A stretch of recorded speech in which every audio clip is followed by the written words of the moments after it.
1.86 लाख करोड़ का नुकसान इनके कोल स्कैम के वजह से भारत देश ने भुगतना पड़ा। ग्लोबल फाइनेंशियल क्राइसिस को हैंडल ना कर सका, आजकल लेक्चर दे रहे हैं कि कैसे हैंडल करना है।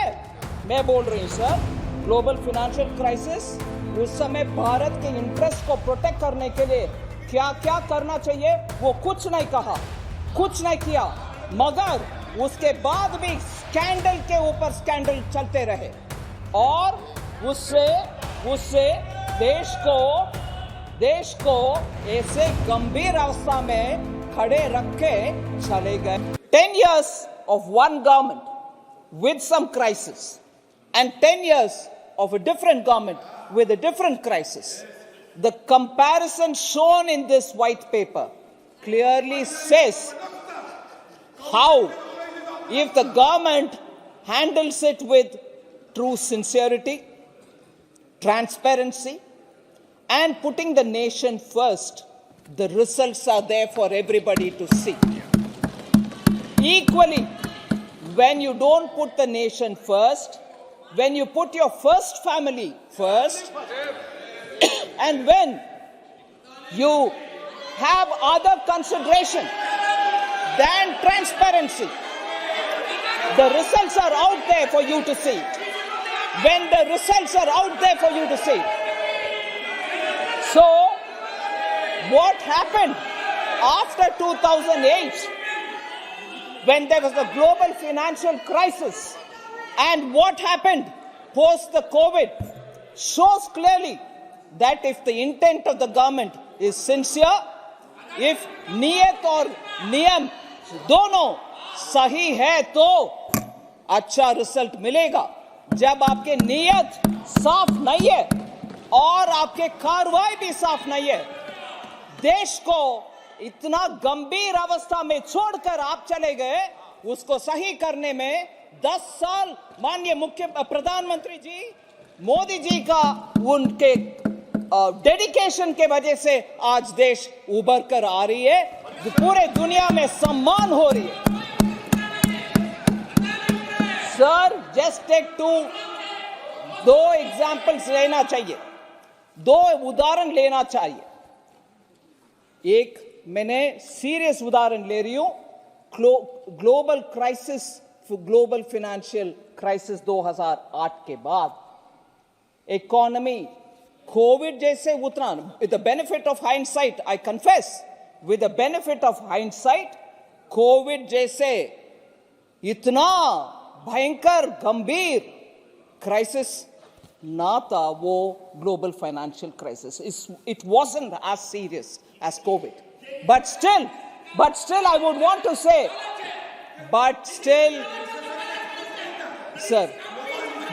I want to say that it was a crisis and a government should have handled it with sincerity, transparency. They started something, they ended up in something else. I want to believe. Sir, this kind of a running commentary doesn't help anybody. If they have the courage that they've done a good work, they should listen and confront. If they have the courage, they should listen and reply. If they have the courage, they should listen to what I'm saying and respond.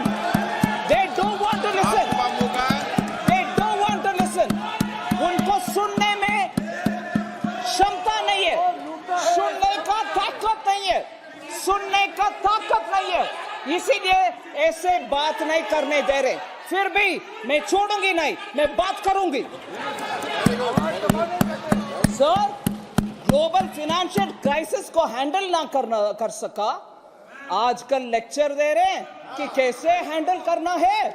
मैं बोल रही हूं sir, global financial crisis उस समय भारत के interest को protect करने के लिए क्या क्या करना चाहिए वो कुछ नहीं कहा, कुछ नहीं किया, मगर उसके बाद भी स्कैंडल के ऊपर स्कैंडल चलते रहे और उससे देश को ऐसे गंभीर अवस्था में खड़े रख के चले गए. भगवान जाने अगर वो कंटिन्यू करते इस देश का हालत आज क्या होता. Sir, that is one story of global financial crisis के बाद सरकार ने भारत देश को कैसे बचाया, नहीं बचाया, मगर कोविड के बाद माननीय मोदी जी ने इस देश का कैसे संभाला, वैक्सीन सबको मुफ्त में दिला दिया और देश को प्रोटेक्ट किया, वो कैसे हुआ।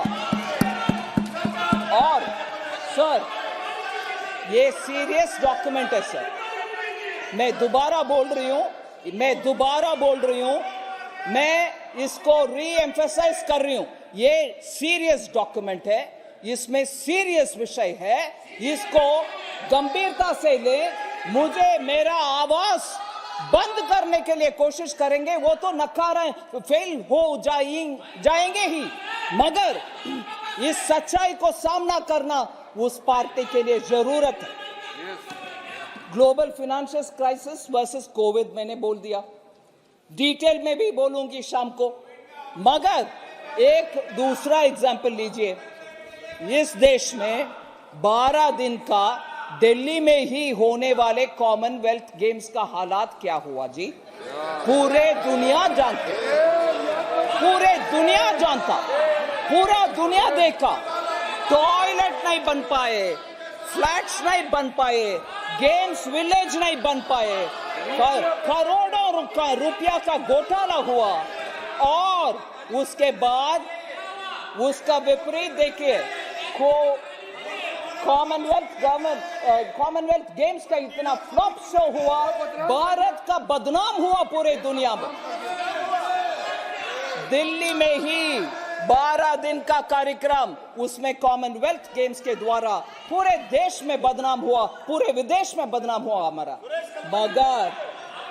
मगर आज देखिए G20 7 प्लेसेस में पूरे भारत देश में, किसी एक स्टेट को छोड़ा नहीं। आप भी करो भैया, आप भी होस्ट करो, आपके चीफ मिनिस्टर भी उसमें बैठ जाओ, और आपके लोकल प्रोडक्ट्स का भी उन विदेशी मेहमानों को दिखाओ, आपके टूरिज्म बढ़ाओ। ये सब करके पूरे देश को साथ लेकर के G20 को इतना शानदार तरीके से चलाया मोदी जी ने। देश का सम्मान विदेश में बढ़ा है, ना कि बर्बाद हुआ। ये कंपैरिजन लीजिए ना, ये दोनों का, ये व्हाइट पेपर उसके ऊपर भी बात कर रही है। इसीलिए सर, एक विषय में बोलना चाह रही हूं सर, ये मैंने 2 उदाहरण दिया देश का सम्मान के विषय में, इकोनॉमी के मैनेजमेंट के विषय में। फ्रजाइल फाइल से आज पूरे इकोनॉमी को कैसे हम ले आए, इसके उदाहरण विस्तार से सिर्फ एक विषय बोलना चाह रही हूं सर, गंभीरता से बोलना चाह रही हूं। उदाहरण लीजिए कोल स्कैम, कोल स्कैम। मैं 3 हिस्से में इसका आंसर देने वाली सामने रख रही। कोल स्कैम का पूरे डायग्नोसिस आप समझना चाहिए, उसका करेक्टिव मेजर्स कितना होना चाहिए उसके ऊपर बात करें, और उसका नतीजा क्या हुआ वो भी मैं बोलना चाह रही हूं। सर, यूपीए गवर्नमेंट ने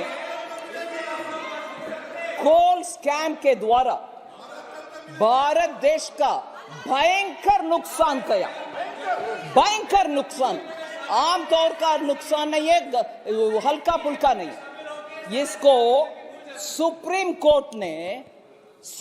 कोर्ट ने उनके स्टेटमेंट में ये कहा, allocation method itself was wrongly set up, illegal backdoor route के द्वारा हुआ है, और I am quoting now, the hands of private companies for commercial use was seen in it.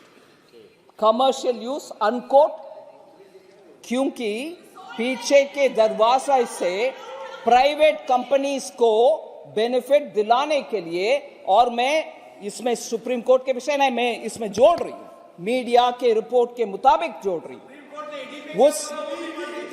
उसमें गुटखा कंपनी को, गुटखा तैयार करने वाले को भी कोल माइनिंग में इन्होंने लाइसेंस दिलवाए।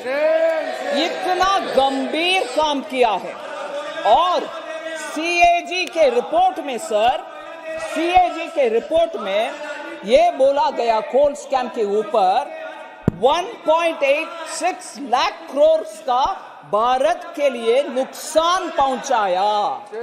1.86 लाख करोड़ का नुकसान इनके कोल स्कैम के वजह से भारत देश ने भुगतना पड़ा।